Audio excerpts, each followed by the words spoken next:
welcome today to our event organized by the ECIS. Thank you to Joe and Abby and Sarah for the organization, and thank you to you for joining today from around the world. Please let us know where you are connecting from and your role and your passion with regards to our event today, which is around crisis and crisis in schools.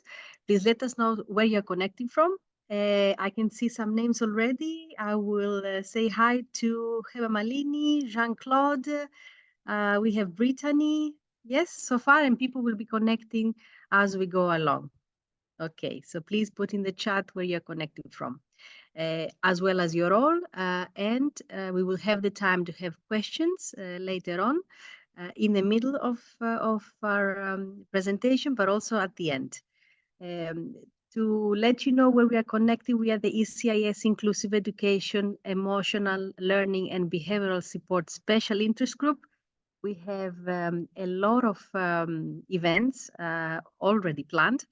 We have one with Tanya Sobel, 14 February. Please, this has just been finalized.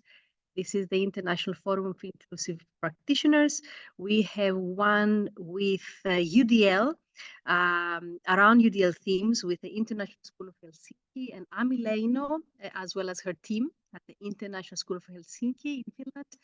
And we have also planned 3 more around psychological services and how can schools find available psychotherapists, certified, of course, that can diagnose and assess pupils for exam accommodations and for learning support. As we all know, this has been very, very difficult lately.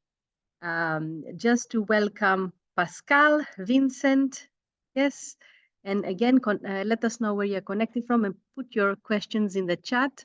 Joe will help me read the questions later on and answer. So the Inclusive Education Special Interest Group, we are not experts on the themes we are presenting, but we are researchers. So we seek expertise, and we do have a lot of webinars. Please check our page online for the past webinars who are always record. They are always recorded, and also the ones we will have in the future. My name is Eleni Armaou. I'm connecting from a rather sunny Frankfurt in Germany today, which is strange for us. Usually it's snowing and cloudy. And I am the Additional Learning Needs Coordinator at Metropolitan School of Frankfurt. Last year, I was the CPO, the Child Protection Officer. This year, with a lot of cases and a lot of discussions and a lot of borderline cases, we had to deal with, we took a team approach, and we are a CPO teams, in fact, across the school. So we will start the presentation, first of all, with, of course, a crisis definition. A crisis is an event, unexpected event, a shocking event. This is one of the characteristics, which is outside our normal reference when it comes to events. And of course, we will look into reports, protocols, team building protocols and models.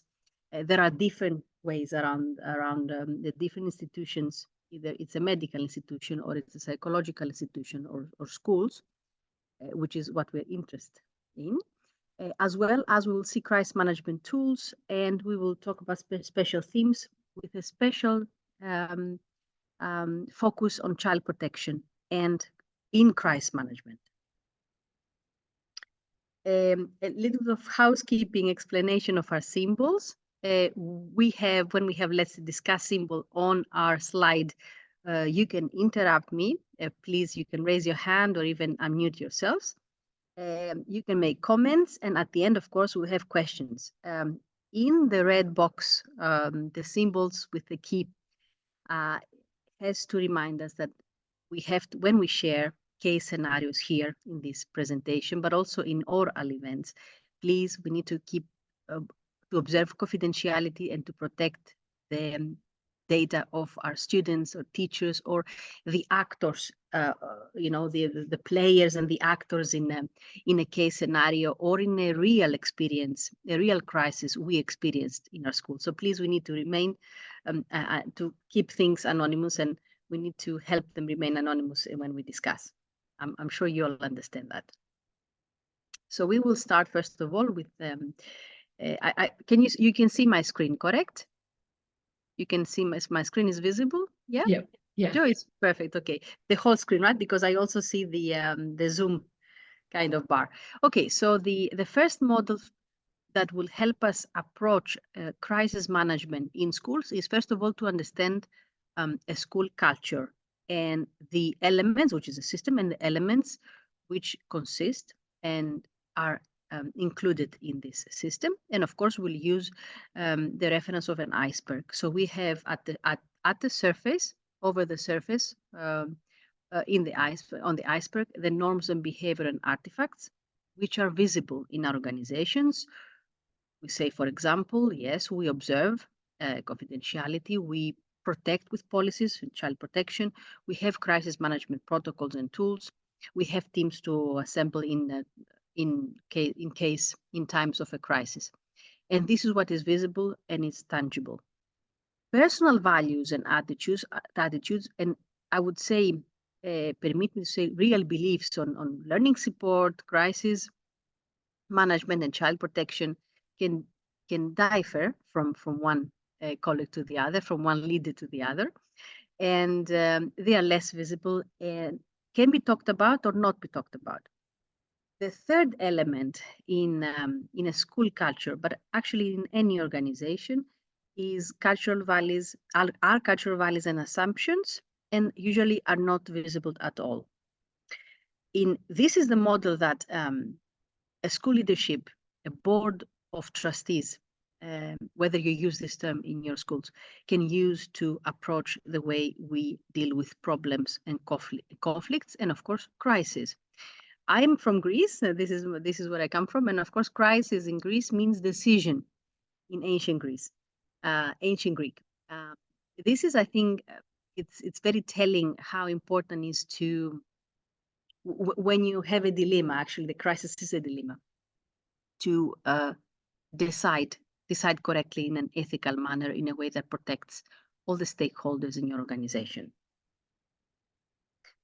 Now, of course, crisis primarily, according to the international research on crisis management, and we don't have a lot of research on crisis management, and that's why it's important that we kind of investigate and research, and we do in Inclusive Education Special Interest Group.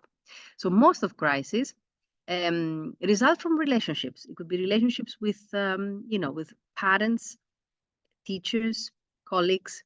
It could be, of course, students with the parents. It could be peers to peers, and of course, the important factor is the power differential, as we say in the child protection, the difference of power in relationships. So you can have 4 levels. 4 main levels are identified in relationship psychology. We can have exploitation, which is of course negative, no relationship at all. Okay, you can see some of the examples here. It can be a cult, yeah, culture of attaching and connecting to others. Unfortunately, as we can see online, we have examples of exploitation online, extortion online of individuals, unfortunately of teenagers, but also young adults and adults, where the relationship is possessive and it is exploiting the other individual. One example is the fiefdoms. I don't know whether you're aware of this, financial domination as it's called. Very, very negative, very exploiting, and of course, it can cause serious damage, physical and mental, for teenagers. Something to look on and to be careful in schools, especially with relation to social media use. Actually, in this case, misuse. Another level would be acknowledgement, civility, transactional relationships we have, and roles we have with our colleagues, again with parents and with teachers at the basic level. It could start with strangers, but also with colleagues. And this is important when help is given, exchange of information and help at the very basic and daily level. The third level is recognition as a unique person, our casual friends and teammates, and strong emotions and close friendships, love, intimacy, and family relationships here in the fourth level. It's important to know the fourth levels of relationship types in our life and teaching experience. Shifting gears to look at the Global Economic Forum report on risks, I would suggest, I would recommend that you look at the Global Risks report. This is a comprehensive database of all the potential risks the humanity, really the Anthropocene, again another Greek word, the Anthropocene, will face in the next, I believe this is for the next 10 years. They have actually two timelines, 5 and 10 years. And of course, they refer to crisis, mental health, a crisis, behavioral. We can see in the schools, in our small contexts, how the behavioral students is becoming really not visible sometimes to deal with. We have suicidal ideation. This is what I say point number 3. SI, suicidal ideation and depression. We have disengaged students and parents and teachers, tired, fatigued. Climate change anxiety is the number 5 point, number 5 reason and cause of a crisis and a conflict. Cyberbullying, and of course, a general disruption in our lives, which of course, I'm sure you all feel in your own experiences and roles in schools, but also in our life. This is obvious since the pandemic, the mental health pandemic as well, the social media pandemic, and the storm, and in other also facets and aspects of our life. Again, with the research, let's say, attitude towards those very important themes, as I said in the start of this presentation, we are not experts, but we are expert researchers. We are trying to be expert researchers in this case. We have to navigate this difficult, ever-changing world and ever-changing experience, both in our life, but in our schools, especially in front of a crisis of a student or a colleague. We have to navigate with ethical principles and morals in place. Of course, those morals serve as a guide. They are not a prescription. There's always a case-by-case thinking and practice that we have to think with. Provide, of course, support and direction for self-assessment and self-evaluate ourselves in the crisis team. I can share with you that last year we had to deal at MSF with some cases, and we dealt with them as a team, and we constantly had to check ourselves against the principles, against the legislation in Germany, Frankfurt, for example, in the state of Hesse, against CIS guidelines. ECIS also has a wonderful database of standards with regards to child protection and crisis management. I think those can be found online. If you cannot find them online, please email us on our website. You can email Chad Wood, with the chair of our group, or myself. Our emails are there, and we can send you the standards. The ECIS has also created a comprehensive guide on those important standards. We have to inform, involve, and value all stakeholders in school organization, the parents, teachers, colleagues, staff, custodians, because everyone is a system. We are not islands in school, yeah? We operate as a system, and we affect each other emotionally and behaviorally. Decisions in a crisis management scenario, but also decisions in a real, unfortunately, sometimes scenario, should be supporting our decisions, students' well-being, short-term, in the moment, and long-term. We should observe a confidentiality. That's actually without saying that we need to do that. We need to have record keeping, solid record keeping of the cases we deal with, data informed, triangulate our data and information when we have to deal with a crisis scenario, and in a crisis team discussion. triangulate always with different resources and different resources. As always with triangulation of data in the science world, they have to be both quantities and qualities in a situation. We have to be able to create SEL, social emotional learning plans for individuals in crisis, starting with safety plans if there is a suicidal ideation issue. We need to have also appropriate referrals protocols, MTSS, multi-tier systems in our schools, work as a team, peer-to-peer evaluation, assessment, and mentoring, and of course, look at all the populations we have in our schools, and check, identify the risk populations. Could be students, for example, one risk population, students who receive learning support or with additional learning needs, students that are neurodiverse, neurodiverse. Those kind of populations, we need to be able to identify them and implement appropriate referrals and appropriate support in place with fidelity, with validity, and with a continuum also in mind. I'm sure at the end of this presentation, we can share our experiences with confidentiality, of course, from your schools. From the MIT, the management review, the Sloan faculty, the Sloan school, we have, with relation to Shane's model, we have the ethical judgment framework matrix that a leader should follow.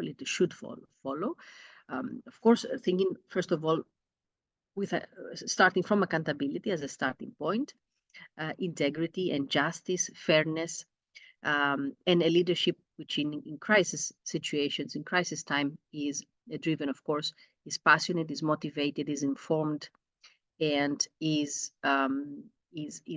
fair in the case, taking into account, of course, all factors, or as possible as factors we can see, and they're obvious in front of us, and we also get information for them. Child protection, of course, as a theme in schools in the last years, have been developed immensely. The CIS, ECIS, ISCA, the task force in which ECIS also takes and plays a big role, but also other organizations, the State of Department, for example, for US, they have accumulated all the knowledge, the expertise in the task force documents. We would also suggest to visit the task force page and look at the resources. There are audits for the school where you can audit your school, almost you can check, you can evaluate your school and the readiness of your programs and protocols and teams. You could also do, as we say, the term is tabletop case scenarios with specific scenarios in your school, and have the team convene and see how you would deal with it with 3 simple steps. We will show later on the presentation what this would look like. And you can find these case scenarios also on the CIS pages. So with child protection in mind, again, a matrix as a framework of dealing with minors when they have a crisis, when they deal with a crisis. We have to think, of course, of the age limitations, 16 years old and 70 years old and 18 years old or 14 years old. Different decisions are taken on who should be informed. This would be clear when you look into your own legislation, your local legislation, to which you need to abide, of course, as we do here in Frankfurt. We look at the state of Hesse legislation, and we also have our policy, inclusion policy and student support policy, and most importantly, child protection policy. The legal status of minors is a very important factor. You see, I've made from the Ethical Standards book from the US. This is the Association of School Counselors Association.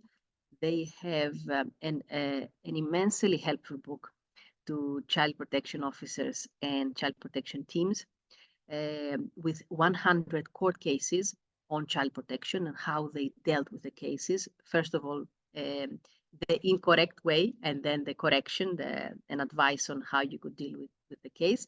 So very, very important knowledge coming from there and experiences on how to deal with specific child protection cases. Again, I would suggest that you have this, you find a way to read this wonderful textbook. Privacy rights of minors, who has the custody, what is the academic instruction in the case, what is the curriculum, is also very much related. For example, is there an advisory curriculum on consent themes and so forth? What kind of support the student is getting? What is the area of development we are supporting him for?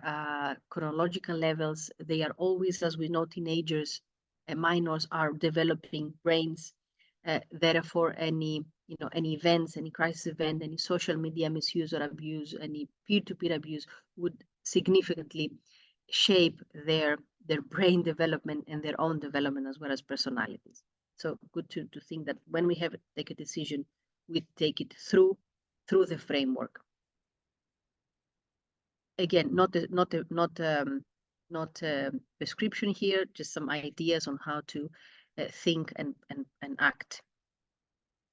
A very important, I would say, again, unfortunately, theme is the restraint during peer-to-peer physical altercations or aggressiveness, and the schools are unfortunately experiencing a lot of behavioral problems, and we need to know how to best implement some specific techniques when we have to separate two students. For example, restraint in relation to a child is only permitted for the purpose of preventing injury to any person, including the child, serious damage to the property of a person, including the child, and of course, teachers, parents, staff, or a child who is accommodated in a secure children's home for absconding from the home.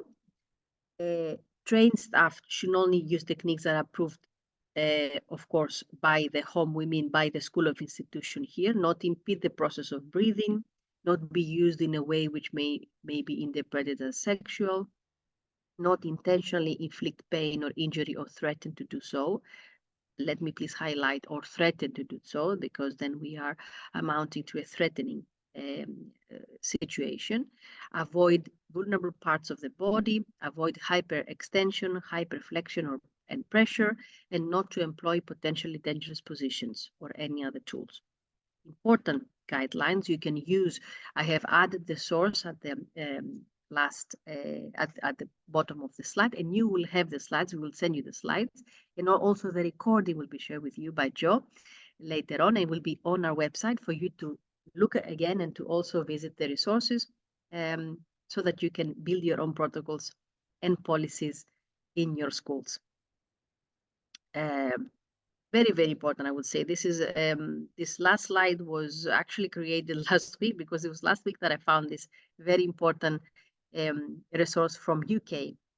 Comes from Benecare institution. Now, when we have a crisis, as we said earlier, they might come in as a straight, let's say, direct response to a relationship conflict. So it's good to remember when we are dealing with, I would say, permit me, difficult situations. I don't want to say difficult people in difficult situations. Someone would say parents, someone would say colleagues, someone would say ourselves. We need to remember that this pyramid of communication targets. Is the communication, is it a counter argument? It starts with name calling. So it's not mentioning exactly, it's not directing the, on the content of the message, but it's directing and name calling me. That's one level, the basic and lower level. Is it ad hominem? Is it attacks the characteristics of the people involved? is responding to a tone, or I'm not going to respond on the content, but I'm responding to tone, to the tone you used. Again, is it a contradiction? Is it a counter argument? Is it a refutation?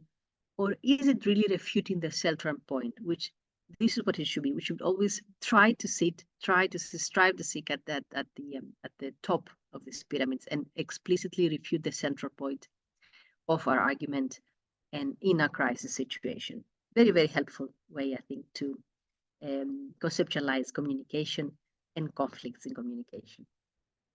This is the book I was talking about, the ethics from the School Counselors Association of US, with 100 court cases. The terms the book is dealing and presenting a lot of cases, but also using a lot of terms that I didn't even know personally, and we are now just learning with my SIG, but also with, especially in this group, but also in my school. So terms like power differential between teachers and students, defamation, privity, qualified privilege, beneficence, malevolence, and in loco parentis. All teachers are in loco parentis when in school. This is important to know. The first thing to do is, of course, to make sure they are safe, and they are present and safe attendance then, and they are safe both physically and mentally. I would say, I hope you agree with me, that first safety and then learning. So this is one of the cases. Has to do with social networking and judgment of educators and how the specific person dealt with this. Now, when we have a crisis situation, it would be best, first of all, to already practice some scenarios and to have a very simple protocol mentioning the team members. We need, of course, a communication manager, someone who will communicate with the affected groups. In the trauma-informed practice and in crisis-informed practice, we are talking about concentric circles of affected individuals. The center, of course, being the one person or two persons, students, for example, in this case, who are affected, and then moving in a circle. So we need the communication manager to, first of all, communicate with the affected circles.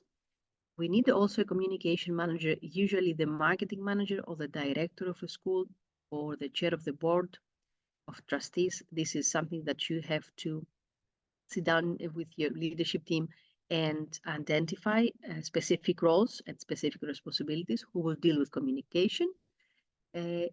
By CIS, Council of International Schools, it is strongly advised in their wonderful deep dive workshops to create a communication strategy and to have ready communication response for potentially journalists and TV, for families who are affected and who will approach the school, for example, when we have a suicide or an attempt. So before, we need to have this very important emergency preparedness planning. We need to have violence and suicide, and I would say addiction prevention programs.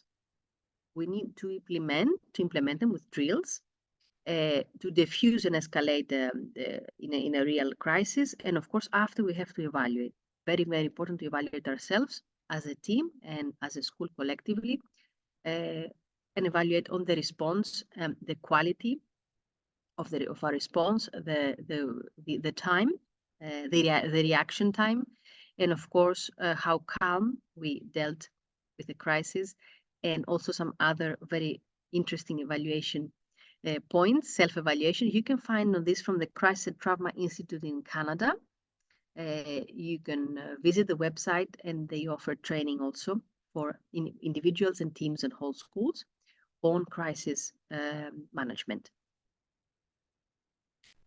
The crisis response team, again, highly a good suggestion, recommendation is, first of all, to create the team. As we know from research, up to 6 teams This is the ideal number of people, so it can be feasible to communicate easily and fast, and to be flexible. More than 6 people, or more than 5 to 6 people on a crisis team, it becomes really difficult to coordinate the response, to coordinate meetings, and of course to be fast.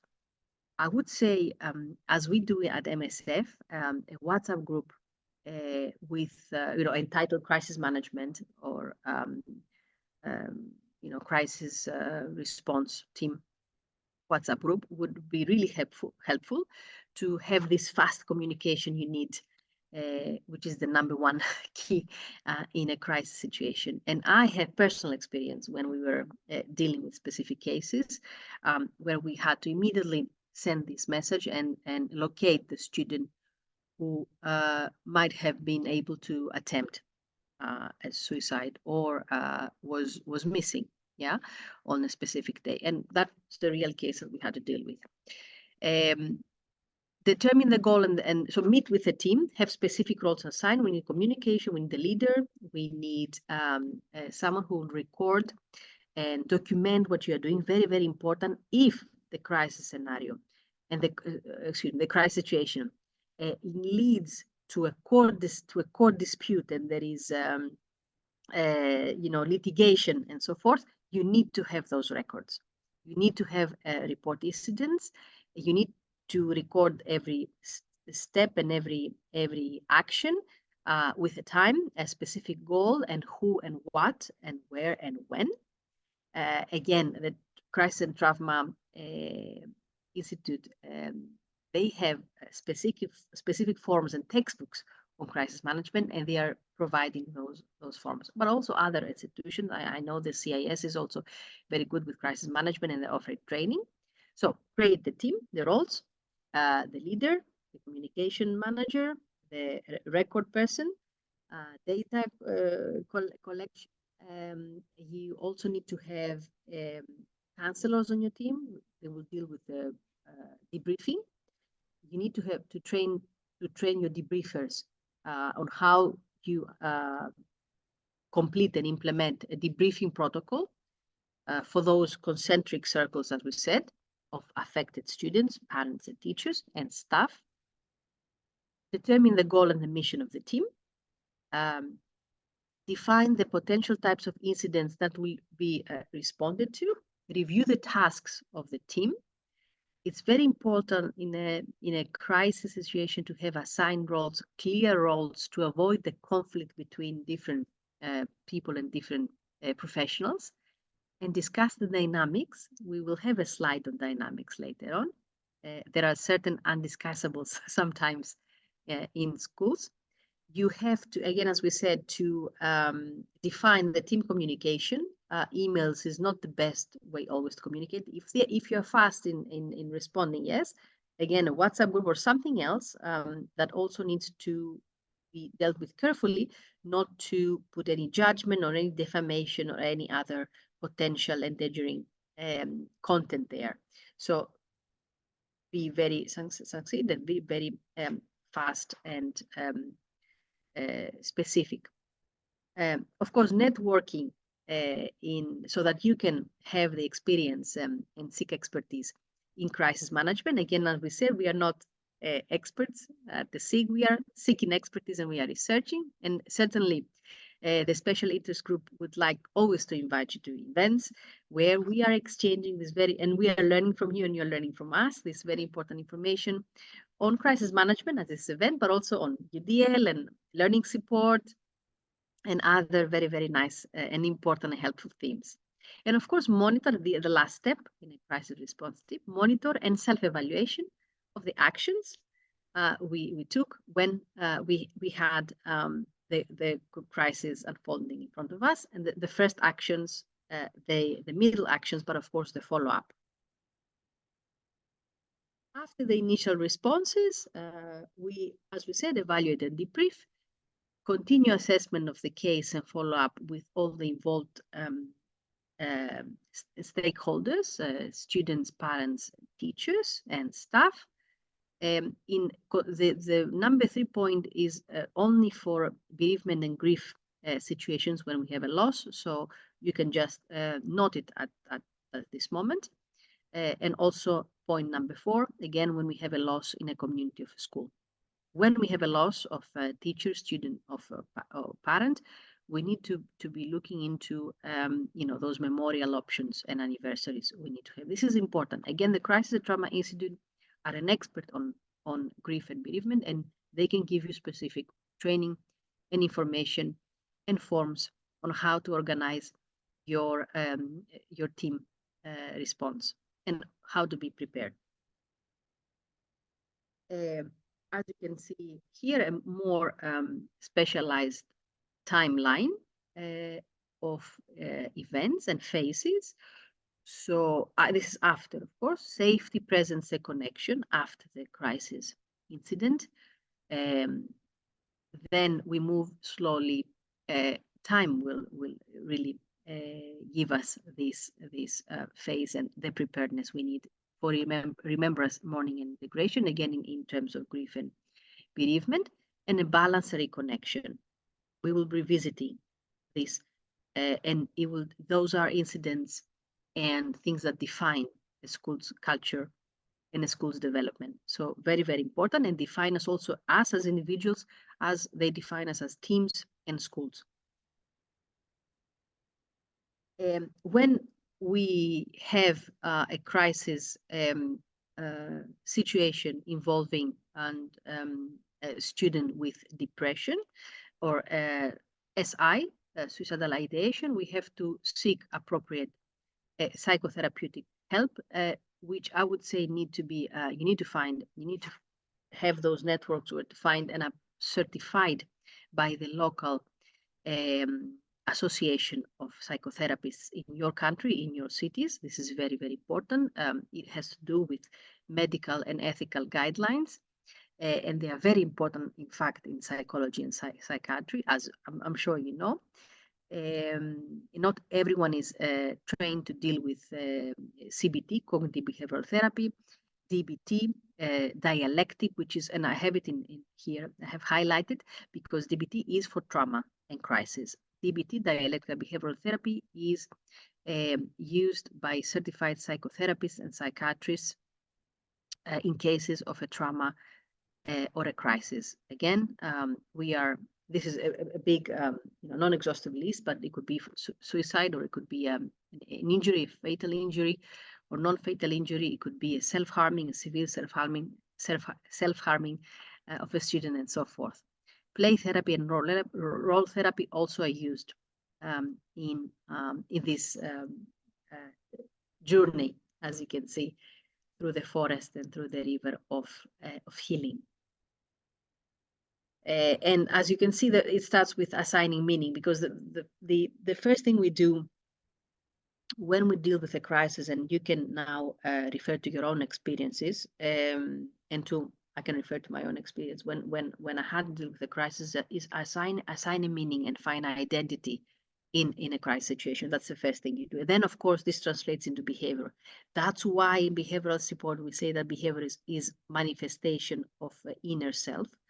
And it's always communication. Behavior is communication, and I think this is a very positive and a very inclusive, and I'm sure, and I hope you agree with me, a very let's say very humanitarian way of dealing with behavioral problems in students. That in fact we need to see the behavior as communication.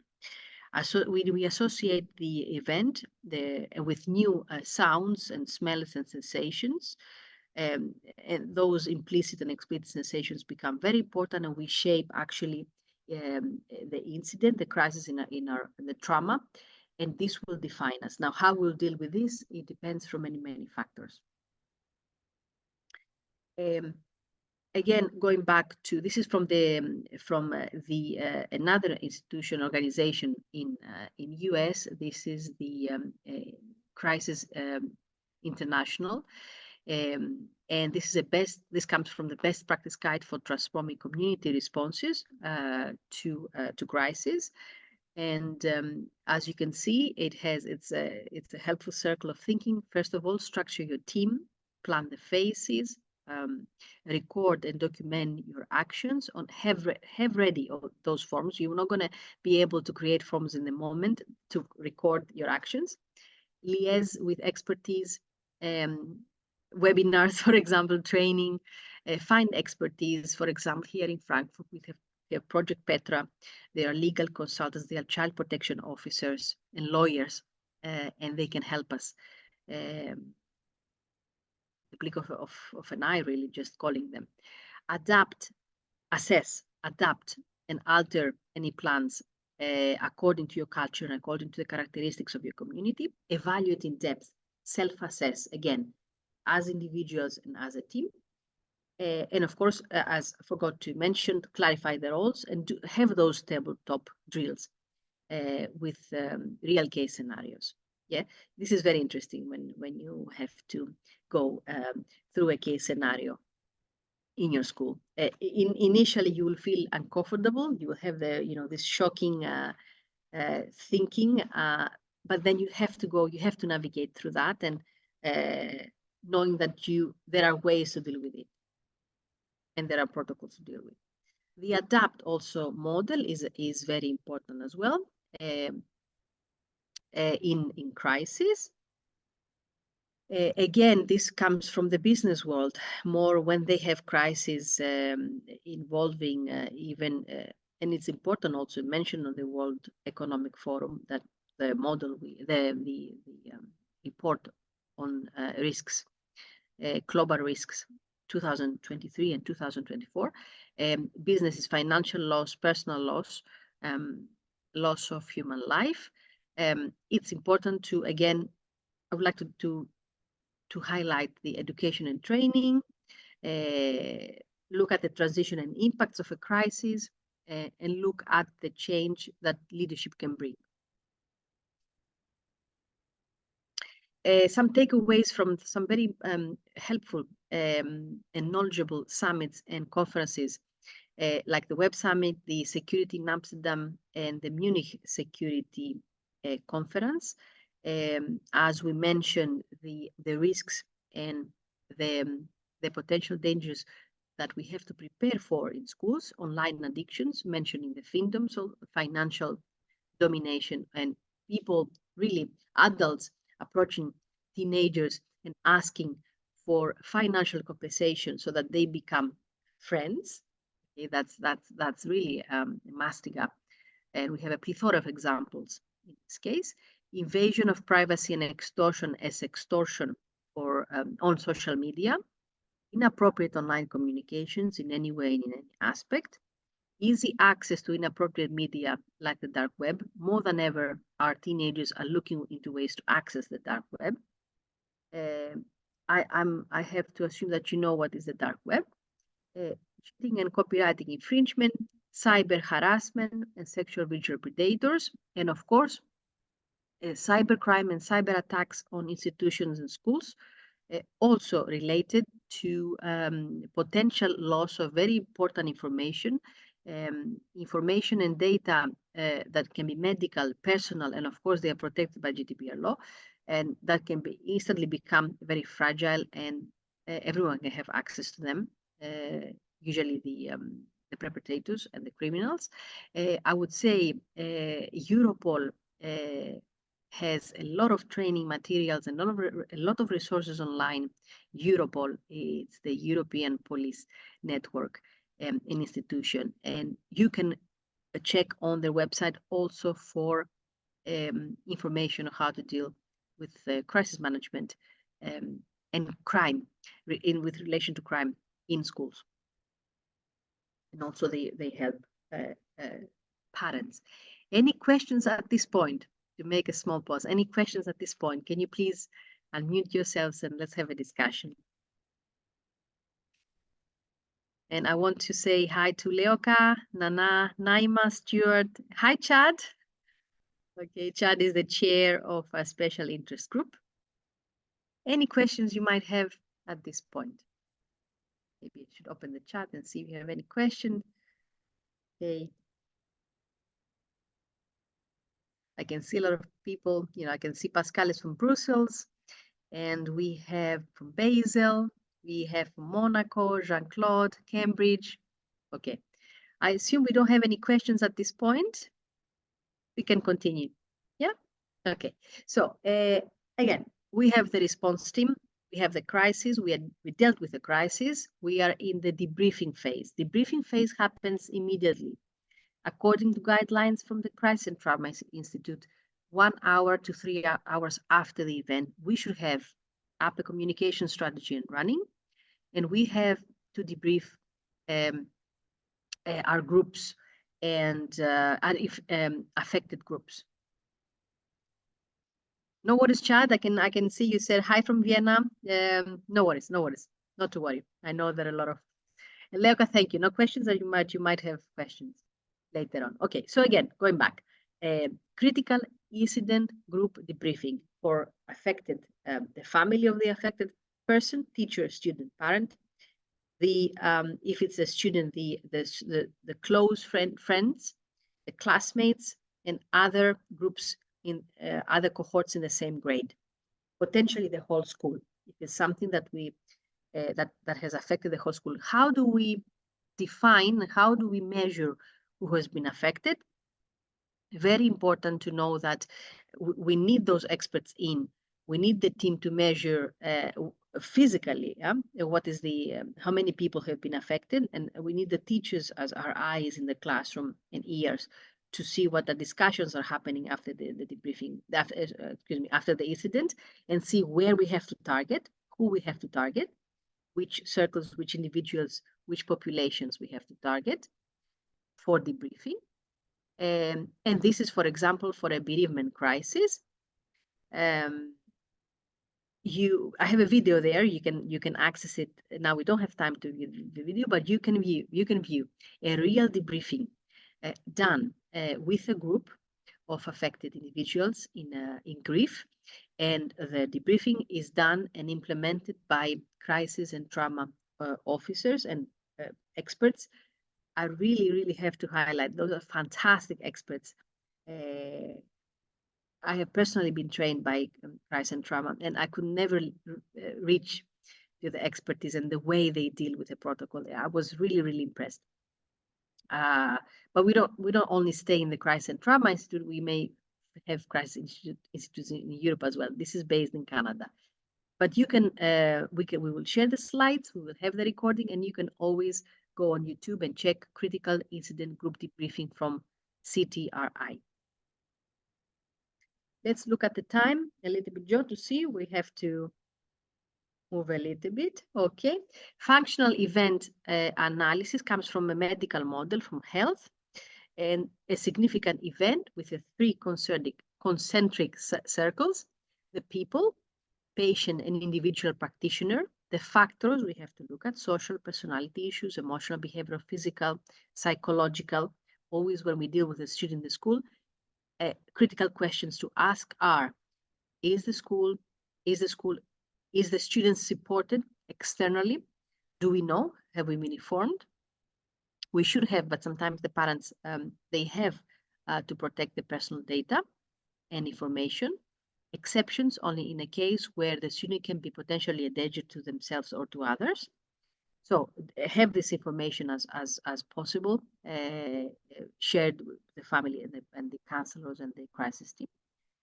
What skills and knowledge we have in the moment, and always seek education and training. This is the people's aspect. The environment's aspect, the school, how safe our environment is, how we'll communicate, what sort of whole school communication, microphones and announcement, PA systems we have in place, and how they will work, with plan B in case there is electricity cut. This is very important, radios and so forth. And of course, that's the second circle. And the third one, activity, complexity, the task demands, what equipment, what tools we have in place, even interruption and distraction during meetings. We have to be able to think in a systemic way.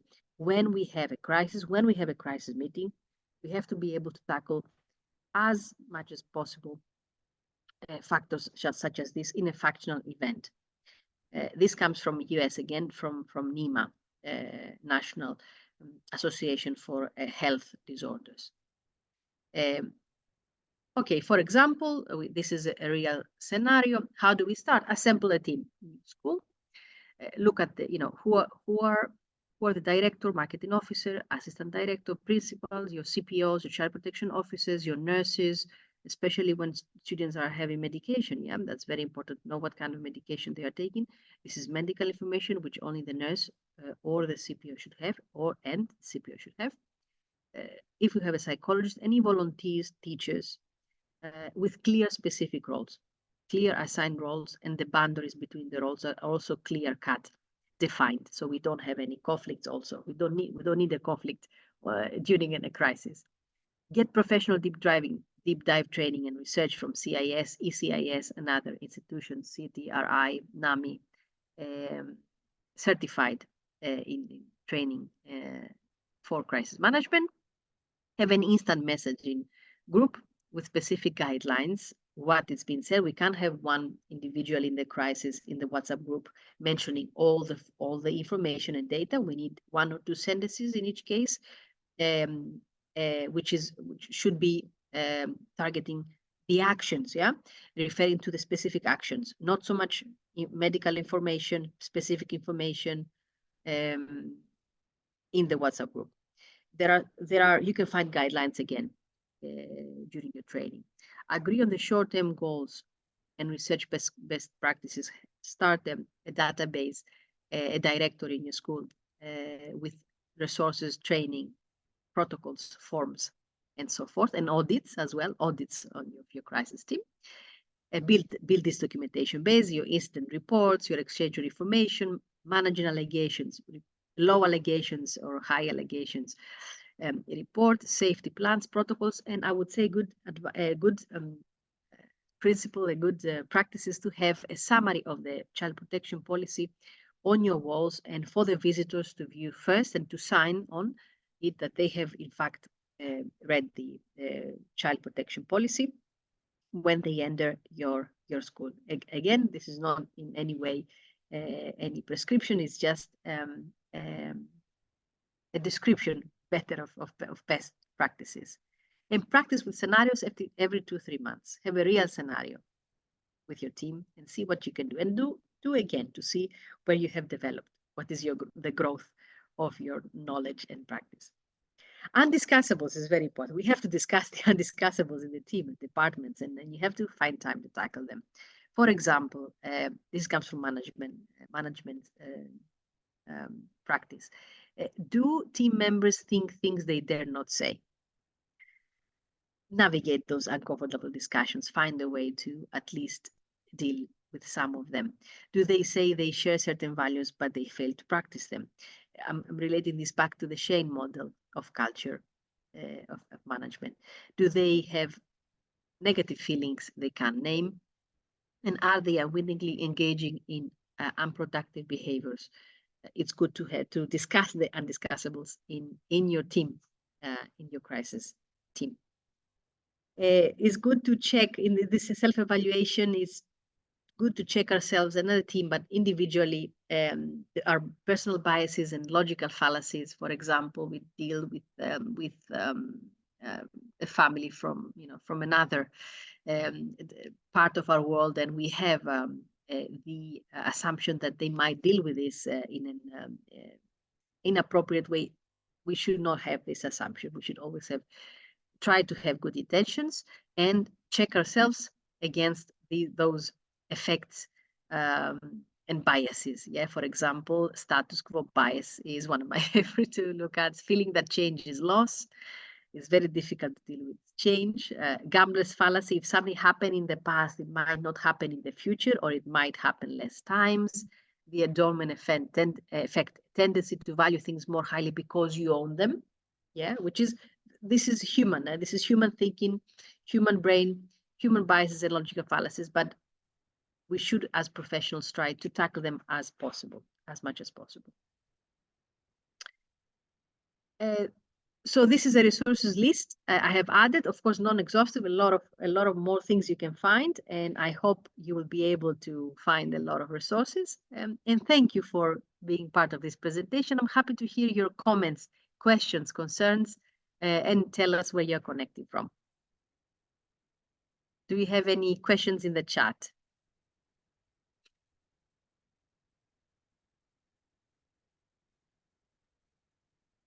Let's see.